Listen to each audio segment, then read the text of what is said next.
The Tom Woods Show, episode 1133. Prepare to set fire to the index card of allowable opinion.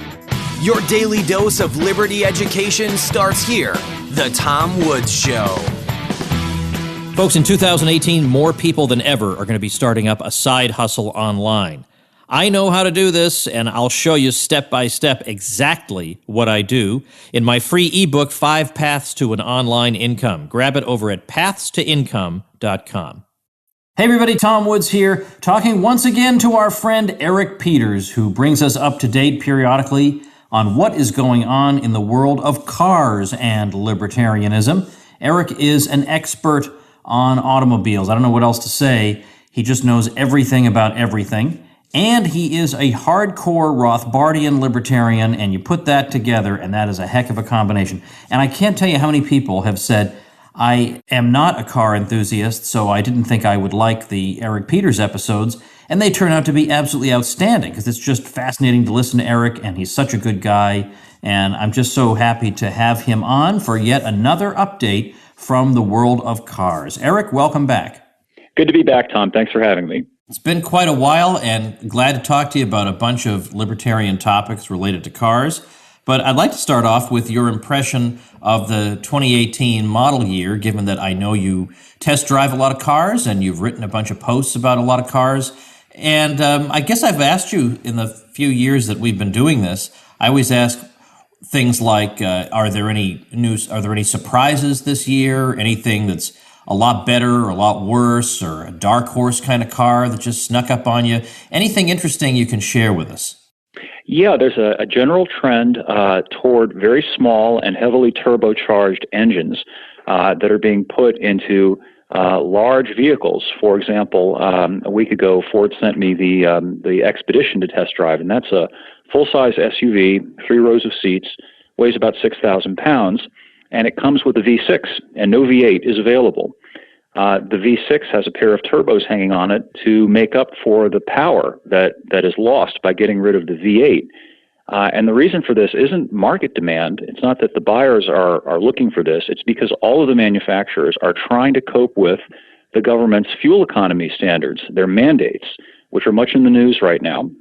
The government decrees how much gas a vehicle can burn, and if it doesn't meet that requirement, it gets socked with fines, and these fines get passed on to the buyers, and it makes the given vehicle that uses more fuel than the government decrees to be allowable more difficult to purchase and thus to produce. So their way of coping with this is putting these small engines in there that won't use a lot of gas unless you push down on the accelerator pedal, and the turbo kicks in, and you get the power. The problem is that it's not a free lunch.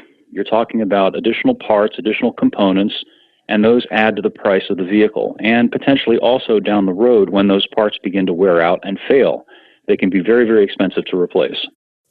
All right. Well, that is in fact, I'm looking right now at a New York Times headline from March 29th of 2018.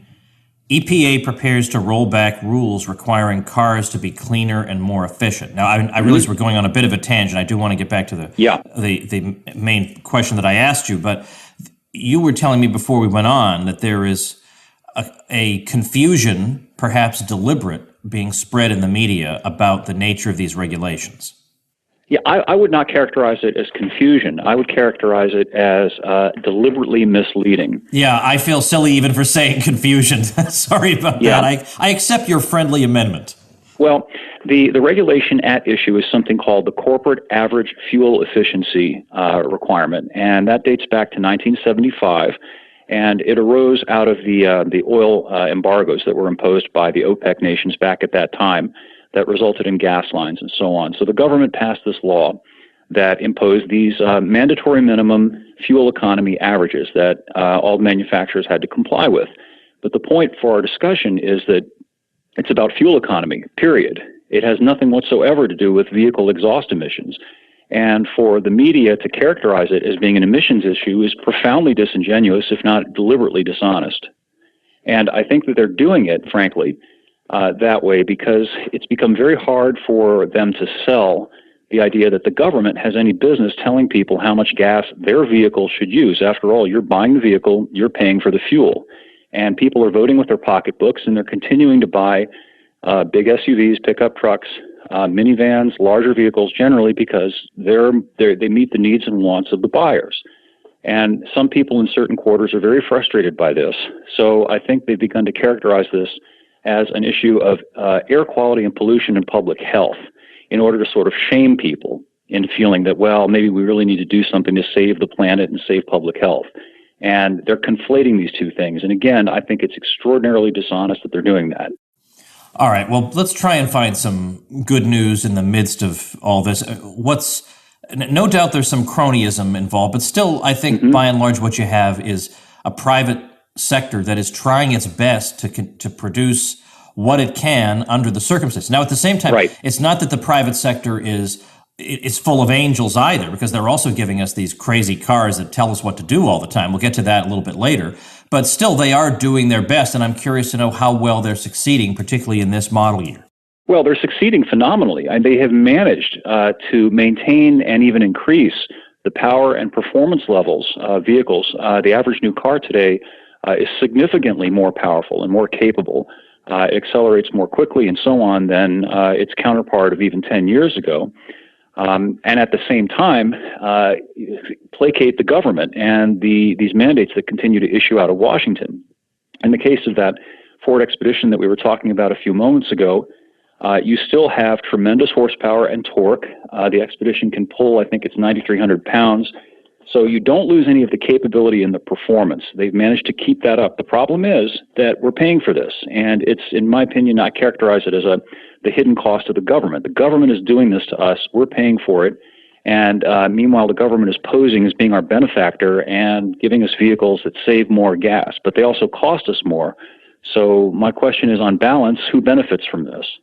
Yeah, no kidding, no kidding. Well, let me ask you again. I realize I'm not quite on the libertarian topic yet, but I know my listeners have other interests too, and we have questions we want to ask about. For instance, how do you balance the pros and cons when it comes to buying new versus buying used? Of course, there are advantages to buying used that would be things like the used car won't be hectoring you every single move you make. I get that, but let's leave that aside. What are the benefits and costs to buying new, let's say? Well, the chief historical advantage has been the peace of mind that comes with that new car warranty.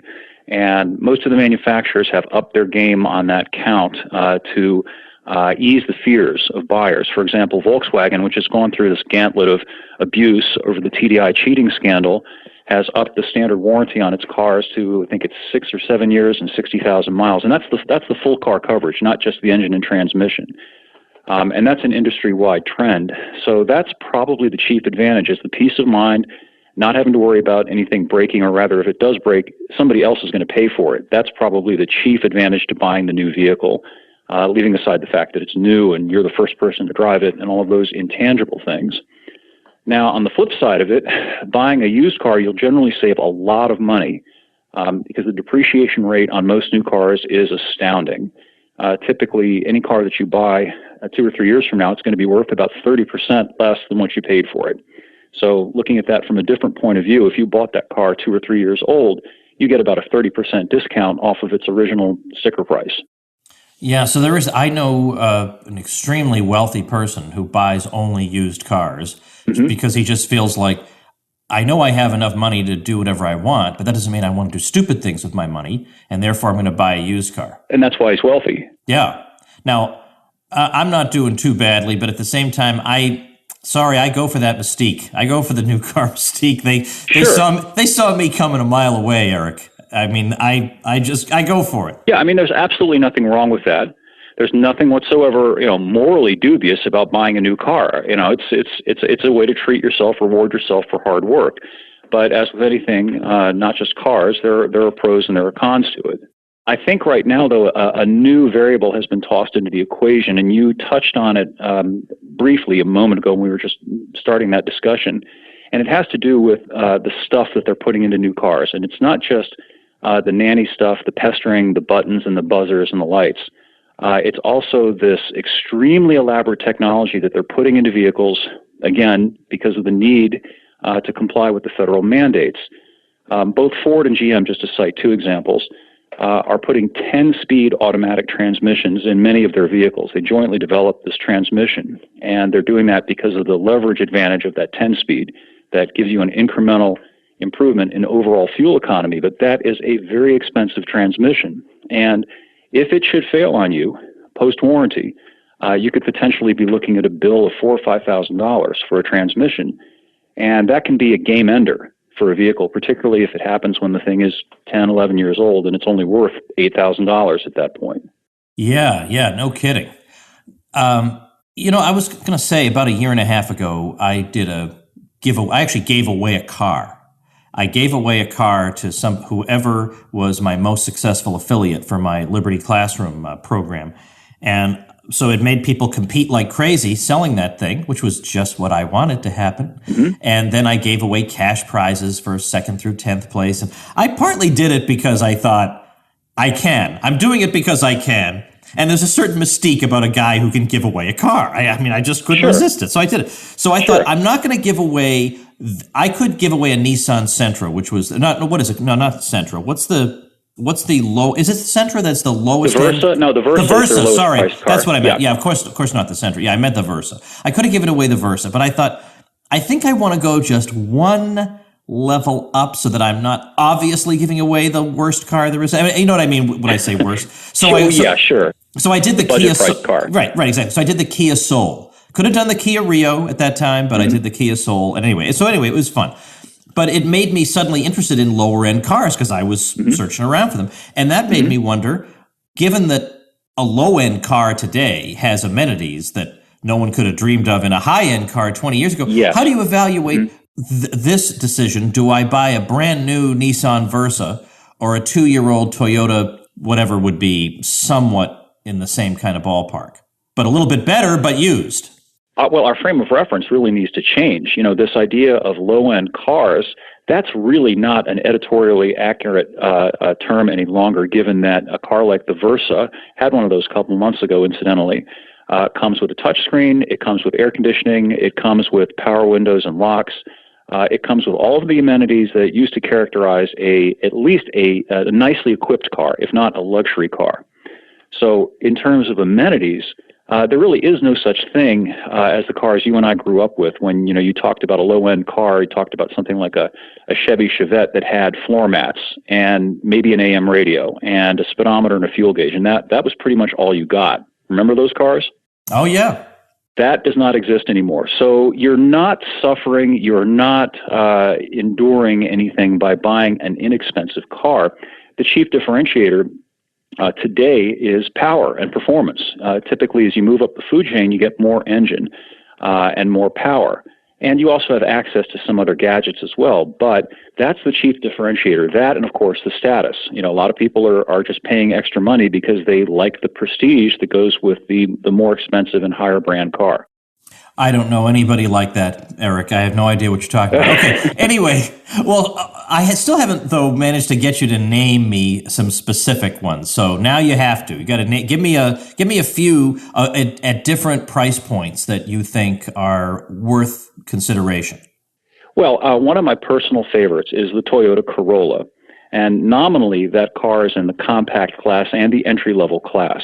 But if you look at the stats of the car, you'll find that it actually has more backseat room and a bigger trunk than many mid-sized luxury cars that cost 2 and 3 times as much. It's a wonderfully roomy and comfortable car. It also is a very well-equipped car, very nicely equipped car. You can get it with a nice big touchscreen if you like the gadgets, with all the latest apps, all the latest technology, climate control, leather, everything else. And even if you essentially prostrate yourself before the salesman and say, I'll just pay whatever you tell me to, it's hard to pay more than $20,000 for that thing.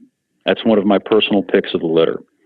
Another car that I like, and which unfortunately I gather General Motors is about to cancel, is the full-size Chevy Impala, which is essentially a less pricey version of the Cadillac XTS.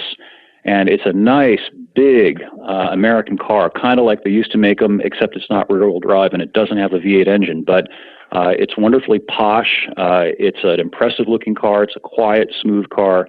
And in today's market, it's a relatively inexpensive car. I think you start around $28,000. I'm just pulling that off the top of my head, but I think that's about right. And that gives you a car that's very comparable in terms of its size, its presence, its comfort to something like a BMW 5 Series or a Mercedes E-Class. Wow, these are interesting. I wouldn't have thought of either one. I think I rode around in a Toyota Corolla when I was 5, 6, 7 years old. That thing has staying power. Yeah, well, exactly. It's one of the perennial bestsellers in Toyota's entire inventory. And this is interesting, and I think the listeners will probably agree with me. If you pay attention when you're out driving around, you will still see Toyota Corollas from the 90s regularly being driven daily. And that's quite something. If you look at most other cars from that period, especially the entry-level cars from that period, you almost never see them anymore. They're long since rusted away or retired. More with Eric Peters after a very brief word from our sponsor. Folks, if you're looking to add Bitcoin to your retirement account, then check out BitTrust IRA. BitTrust IRA helps you seamlessly and securely add cryptocurrency to your portfolio. Their team handles the entire process to make it easy. Plus, download your free copy of their Cryptocurrency IRA Investor's Guide at BitTrustIRA.com/Woods. That's BitTrustIRA.com/Woods. Or give them a call right now to learn more at 855-642-8800. That's 855-642-8800. All right, let's talk libertarian stuff here. Was it Delaware where they're running a test on something called the mobile driver's license? Oh, yeah. Essentially, what they want to do is electronicize the driver's license and turn it into an app that's on your cell phone. And this would enable a cop, for example, to simply obtain your information without even having to pull you over. It would be something that could be accessed remotely by the cop from his vehicle, as a for instance.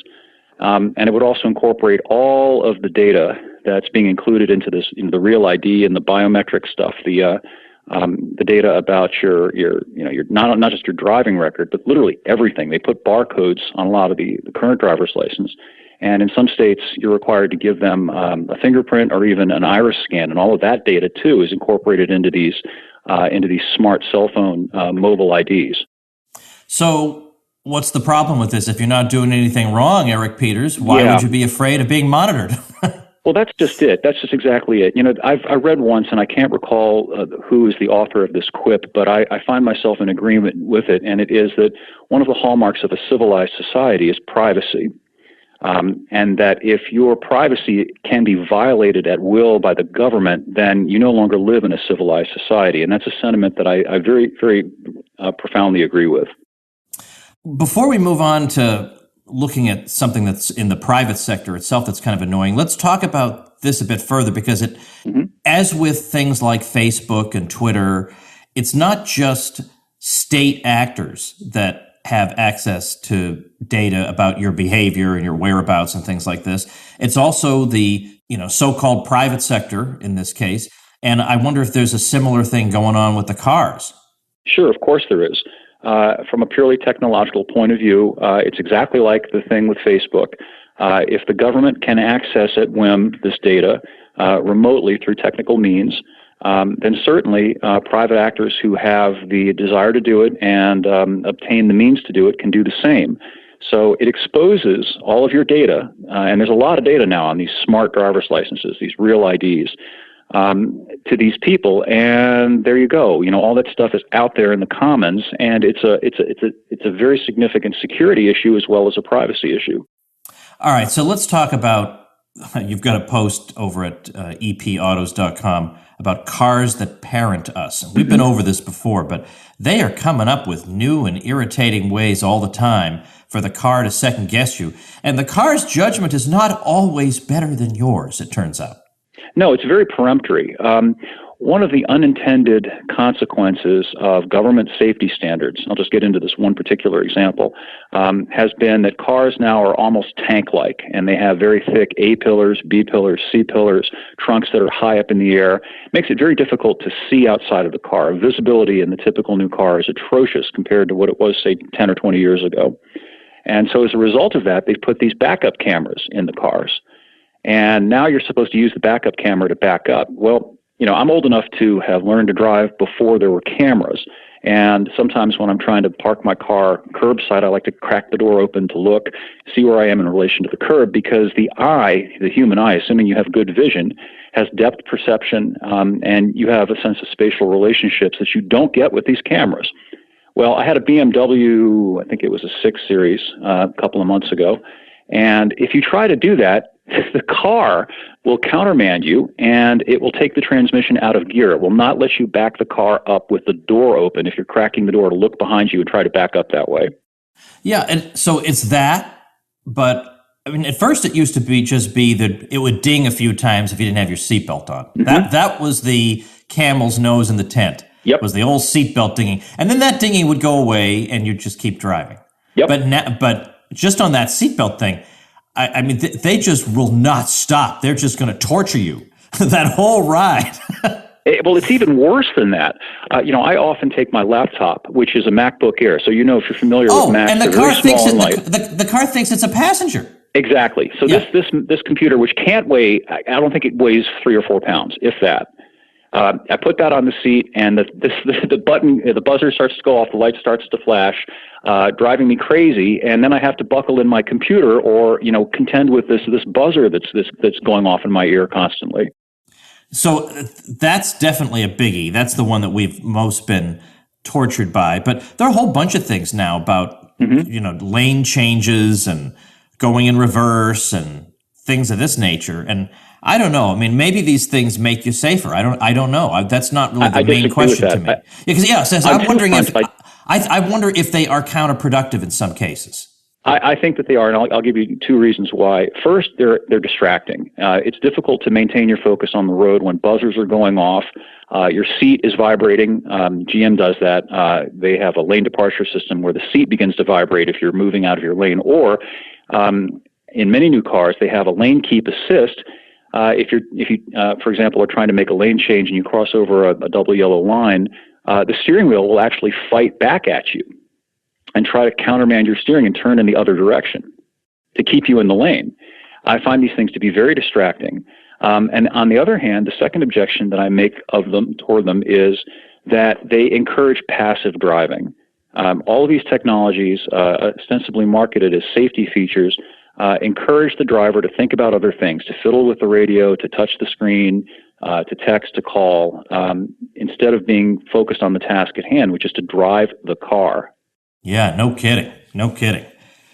You've got a post that I think we absolutely have to talk about. It's called The Jeep We Can Buy But Can't Drive. Mm-hmm. Partly because it's interesting in and of itself that this particular vehicle exists. You're allowed to buy it, but you're not allowed to drive it, and mm-hmm. find out why. But also because this is, in a way, it helps us get a rough estimate, as you say in the article, of what the cost is of the regulatory apparatus. Because the cost mm-hmm. would be the ability to buy a much less expensive vehicle like this. And now we know exactly how much less expensive it would be. So mm-hmm. I'd like to hear about that.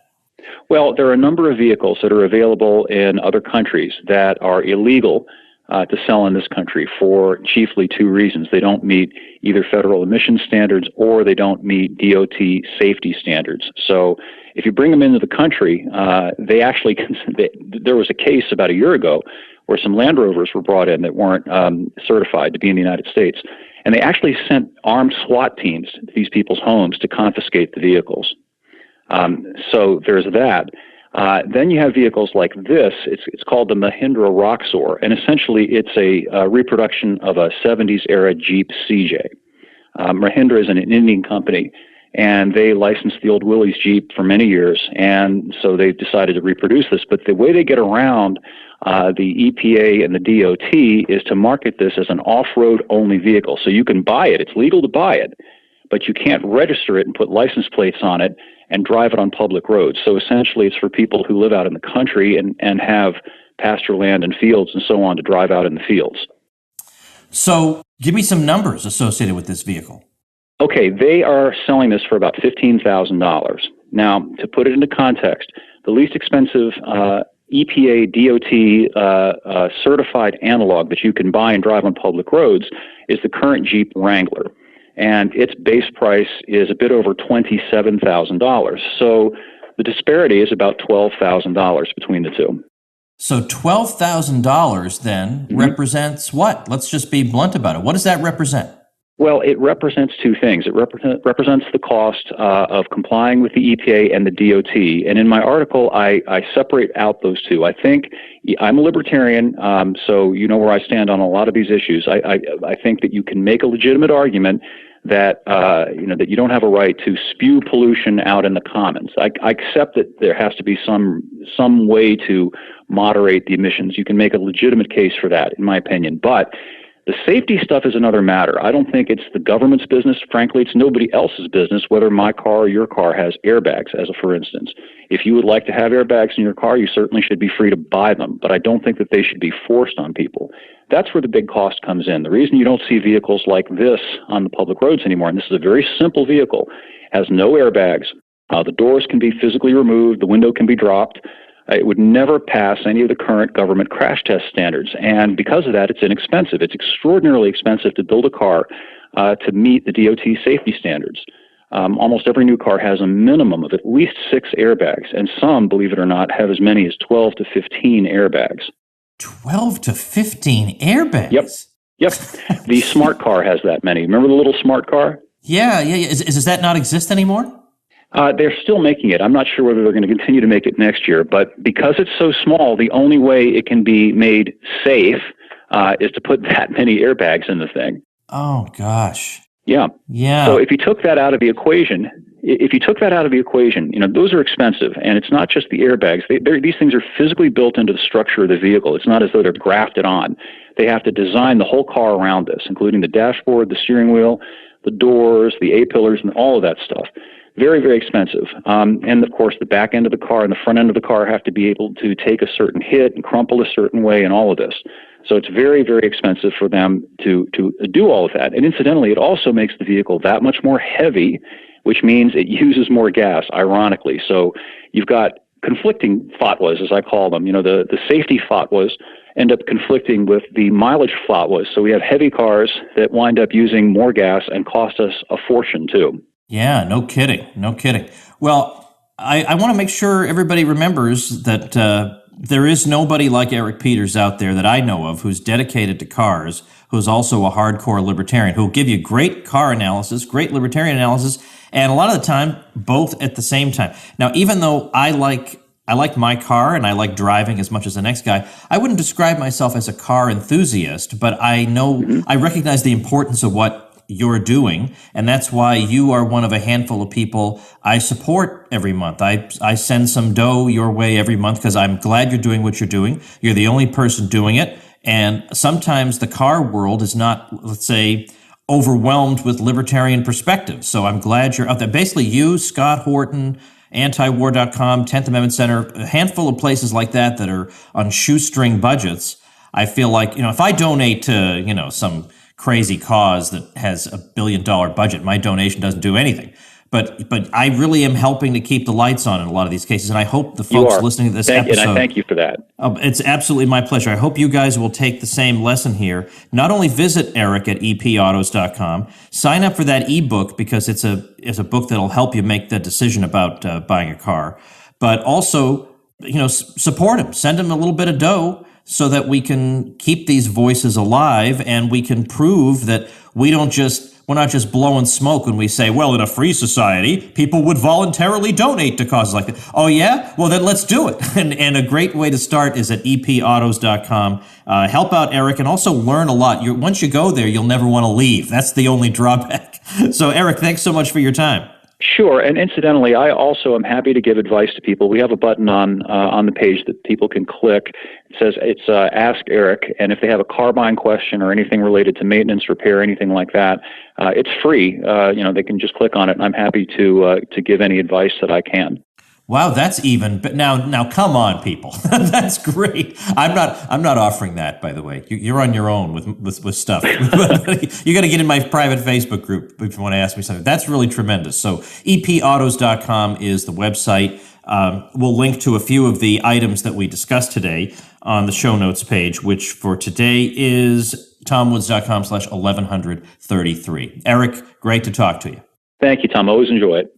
All right, folks, if you have not yet signed up to be on my mailing list, you got to do that. You think, I don't want any email, Woods. Why are you doing this to me? Folks, my emails are legendary. You say, Woods, what do you have, some kind of a big head? Well, on this, yes, I do. On everything else, I'm Mr. Humility. But on this, I actually do write emails that people want to open. I know that because I got the statistics right in front of me. I know people open them and read them. They say it's from Woods. I know it's going to be something interesting, entertaining. It's going to be something that'll brighten my day every day. I'm going to enjoy reading it. Half the time it's me smashing some bad guy, or I'm sending you some great resource, or whatever. But whatever it winds up being, it's always a 10 megaton bomb in your inbox. So hop on that list. You can get one of my free ebooks while you do it.